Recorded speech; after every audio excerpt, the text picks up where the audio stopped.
Hi, my name is Melissa. I'm here with KeyBank, and I'm going to go over with you today the health savings account that goes hand in hand with your high deductible qualified plan.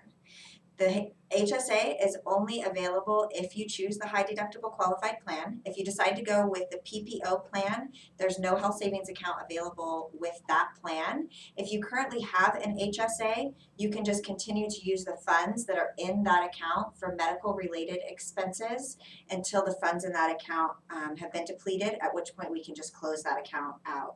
It will continue to remain free until you've used the funds that are in the account, but you can no longer contribute to the account as of 2016 if you choose to go with the PPO plan.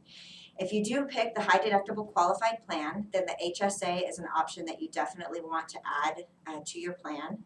The health savings account is a separate bank account that you would have through KeyBank, and you're able to contribute into that account pre-tax dollars. So the company matches up to $50 per month, which is a $25 contribution per pay period. So you would contribute $25. The company then contributes $25 for a total of $50 per pay period, $100 per month into that account. The reason that you want to consider contributing into the account is that you have a high deductible qualified plan, which means that you meet your deductible prior to your insurance kicking in and paying for any of your medical costs. So if you're an individual and you just have yourself on the plan, then you'll pay $1,500 out of pocket before your insurance kicks in. So this health savings account is what you're going to use when you go to the doctor's office or need medical care or treatment prior to the insurance kicking in. You'll be able to use the funds that you've set aside in this account, these pre-tax dollars. One benefit of the HSA is that the funds that are in the account roll over year to year. So if you contribute and you don't need those funds, they roll over every year. The funds can be used for anyone in your household. So even if you're an individual and you contribute just the individual on the individual basis, the funds can be used for your spouse, for children, or any other dependents in your household.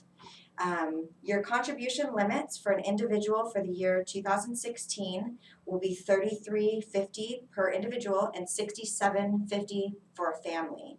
That does include what the company contributes, but that's the maximum amount that you're able to put into that account. Once you have funds that are in the account that you're not necessarily using, you do have an option of investing inside of that account. $1,000 is the minimum amount that you're able to invest, and you have to keep $2,500 in the account that's liquid. So you have to have a balance of at least $3,500 in the account before you're eligible to invest, but we do have about 16 different fund families that you're able to pick from if you choose that you want to invest inside of that account. I can give you more details if you hit that amount, or you can talk to someone in HR and they can get you the information as well. What can the funds be used for? There is a sheet on available through HR that has a list of all of the qualified expenses that your HSA account can be used for, but it's all sorts of stuff from medical, dental, chiropractic, vision, really anything that's medical related. It can be used for prescriptions and all of that stuff as well. Once you're enrolled in the HSA plan, you do want to go online to key.com and enroll in paperless statements. You're just enrolling in online banking, and then there's an option in there for setting up paperless statements.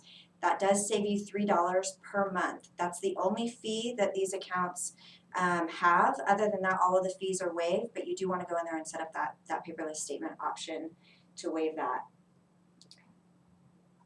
There are two forms that I would need you to fill out if you decide to proceed with setting up the HSA.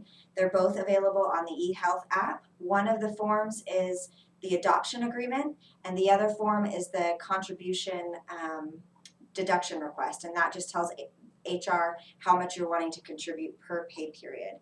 I do recommend that you set up the HSA even if you're going to contribute just a minimum amount into that account. Once you set up that account, you can contribute into the account for any medical expenses that arise and do so on a pre-tax basis. If you wait and let's say you end up going to the doctor and you decide you want to set up the HSA after you've been to the doctor, it cannot be used for medical expenses that you've previously incurred. From the date that you set it up, you can use it for any medical expenses incurred after that. One other thing is that if you want to make changes to the amount that you're contributing into the HSA, changes need to be made prior to the first of the month through HR. You want to make sure that you keep all of your receipts for anything that you spent through your HSA for tax purposes. And that's everything. If you have any other questions or you decide to move forward with the HSA, I will be meeting with you on an individual basis to answer any questions that you may have and complete your paperwork. Thank you.